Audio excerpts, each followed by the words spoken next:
டேய் பொட்டு, என்னடா செல்லம் கோவமா இருக்கிற? உங்க அப்பா வேற அழுதுட்டு இருக்காரு. என்னம்மா ஆச்சு ரெண்டு பேருக்கும்? எங்க ஒருத்தன் நான் அவனோட அப்பாவை கோவல திட்டிட்டேன். அதுக்கு அவன் என்னோட அப்பாவை கேவலமா திட்டாங்க. அந்த அவமானத்துல தாங்க அப்பா அழுதுட்டு இருக்காங்க.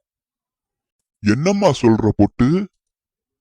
என் மாமனார திட்டினவன சும்மாவா விட்ட? அவனை எதுவும் பண்ண முடியாதுங்க என்னால.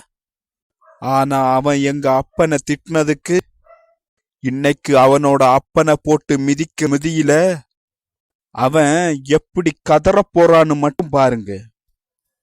ஏய் பொட்டு, என்னம்மா சொல்ற? அவன் தப்பு பண்ணுனா அவனை தானே அடிக்கணும். ஏன் நீ அவங்க அப்பனை அடிக்கணும்னு சொல்ல? என்னங்க, என்னால அவனை அடிக்க முடியாதுங்க. என்னடா செல்லம் சொல்ற? உன்னால அடிக்க முடியாத ஆளு இந்த உலகத்துல இருக்காங்களா? ஆமாங்க, ஒருத்தன் இருக்கான். அதனாலதான் அவங்க அப்பனை தூக்கி போட்டு மிதிக்க போகிறேன். அப்பா, நீங்க தப்பிச்சு ஓடிடுங்க. தாத்தாவை திட்டினது நான் தான். அட நான் பெத்த மவனே, நீயா அது? தப்பிச்சிடுறா கண்ணப்பா.